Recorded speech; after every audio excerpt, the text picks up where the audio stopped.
wakasangasei nemwendo wamwana sekamwa zvaafrika uye gore ra1984 ndichishanda kuliterature bureau ndo pandaiva editor wamabhuku. Saka vakauya vakatuma munhu asvike nebhuku rake vachiti tivaongorore bhuku ravo rekupublisha. Saka ini nokuti ndakanga editor mabhuku echikristu reformed church, saka ndakadanwa kuti ndivabatsire. Ndo pandakataura navo kuti isu sehurumende hatiti mabhuku echikristu zvina madokoni, asi ndakavapawo kumwe kwekuti vaende vanoita zvemabhuku echikristu. Asi ndakazvati ndakanzwa tsitsi munodaidziva kuti vanhu vekose vanotorwa pasi.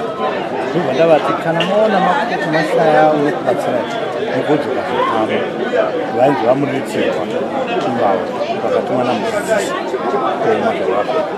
Saka vakazodzoka vachiti ndashayiwa, vese vanoti tigone kubudisa dzinhu dzechechi yenyu kuti zvisina matendero edu. Saka ndakazovati vakati waifunga kuti kudii? Ndikati ndinongonzwa tsitsinei savanhu vaMwari, kana maigona mandipa typewriter ini semupepeti wamabhuku ndaigona kuzviita kumba, ndigone kuitirai pano pabasa, ndokueditirai bhuku renyu, ndokugadzira cover design, ndokutsvakirai maprinters kana muine mari yokupurindisa. Vakati chechi inowana mari zvakanaka. Saka vakazonditsvakira typewriter iyoyo, ndobva ndatanga zvino pakuedita tanga taboverenga bhuku dzirungu dzakangosisa. Pakuverenga bhuku iri ndo pakandibata. Ndaisati ndapinda muchechi ndichiona mutumwa waMwari wemazvawaafrika achikumbira zvuzi kuna mai vake, achienda pachikomo okumbira.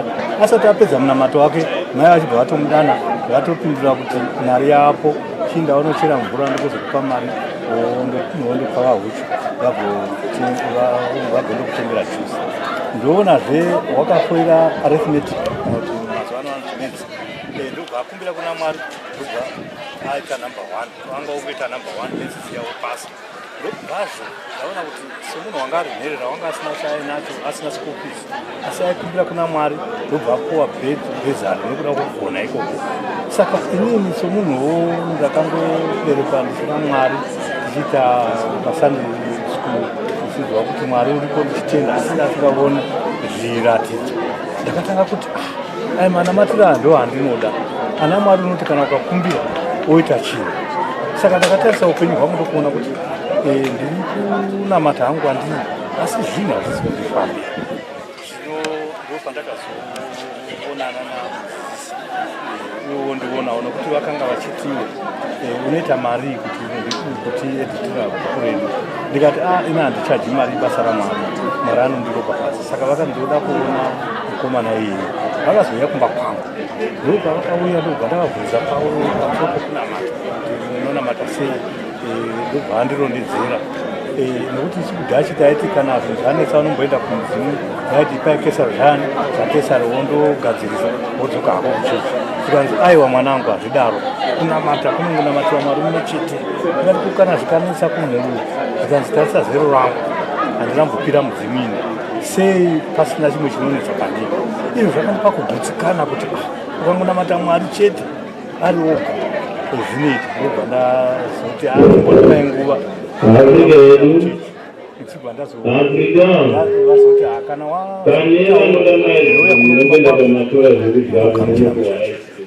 ndazovafonera ndikati uyai, mapindiro andakaita uyezve chinhu chandakatarisa ndaifunga kuti vanoroora vakadzi vakawanda, nondo zvandaiziva kuti mapostori akawanda. Ndobva vati aiwa isitoita mukadzi mumwe chete. Kuziva kuti kana wauya wakaita vakadzi vako vakawanda, asi hauchawedzeri vangu, asi mino hatitoita mukadzi mumwe chete. Saka izvozvo zvakandipa kuti kunamata kwakati twasa. Ndo pandakapinda muchechi nokuda kwepati 1 yokutumwa kwokoromwa zvawe Afrika. Saka yakatozobuda kuti ipublishiwe ndati wamuchechi, yakatozobuda ndati wamuchechi, ndari edita hangu nekuita cover design nezvose, zvakazobuda ndati wamuchechi, ndafari wachechi. Saka pakazoitazve mutumwa waMwari wakazonyora part 2 haizari ndobva andipazva kuti ndipenenzvene ndiediti ndobva ndari edita ndokubvazve ndazoona muchechi pakutungamirira mutumwa waMwari waitambura nokudzidzisa vanhu musoro pokutungamirira vadzidzisa asi uchiona kuti vamwe vanobata vamwe havabati vamwe vari kure naye havazivi ndobva iniso munhu ndakadzidzira kunyora mabhuku matekisi ndakadzidzira kana kujournalism kunyora mazivisi ndakadzidzira matundu ose saka ndakanzwa mwoyo wangu kuti regai ndibatsire muranda waMwari ndobva ndanyora bhuku rinonzi mutungamiri rinobatsira vatungamiri kuti vanotungamirira sei. Saka iroro Mwari wakandibatsira kuti ndinyore ndichitora zvandaizwa mutumwa achidzidzisa asi zvisingagoni kubatwa navanhu ndobva ndazvinyora pasi ndokuzvironga kuti munhu anyatsobata bhuku achiverenga ndakaona kuti zvakazobatsira kuti vanhu vanyatsoita zvinotaurwa nomutumwa weAfrica.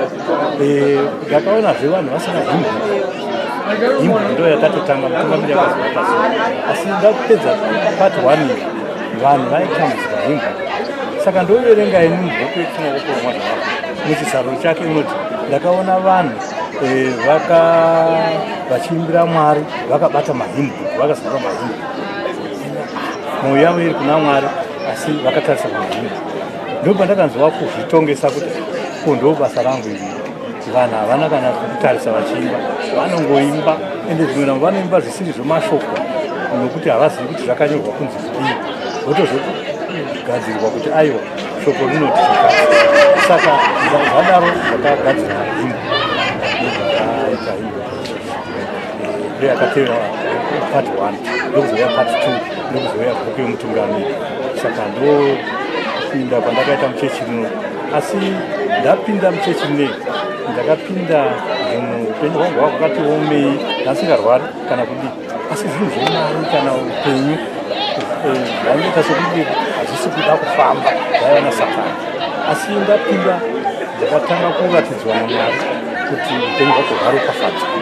ndichitoona ndine upenyu hwakanaka ndomuka ndoona ndiri munhamo asi ndo zvakazoita ukozvindiiri zvakanaka nokuti zvese zvakataurwa tikanzi iwe uchaenda kaona wapromotowa pabasa ndikapromotowa ndimokwana ndindaiva principal editorial officer kunetichabhuru ndaitoera mukuru wenetichabhuruzimbabwe ndokandakapedzera ndavara asi zvichibva mukunamata kuti ikoko ndikanzizve uchaita prazi nhasi ndiriprazi kukaroiko kwandigere zvakanaka ndikanzizve uchaitoenda kuchikoro kuuniversity ndakura kudai asi zvakaitika ndikatonoita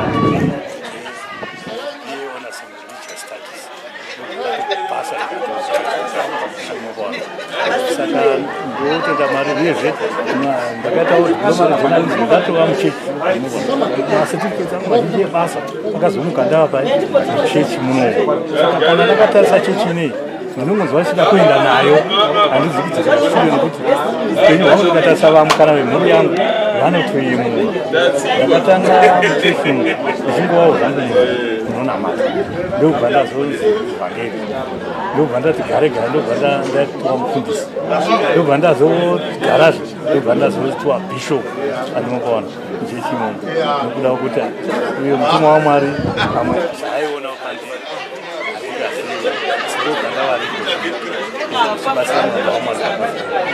zvinyorwa zvese zvemupati 1 remutumwa waMwari zvaAfrican nepati 2 zvakaunganidzwa sei uye ndiani aizvinyorwa?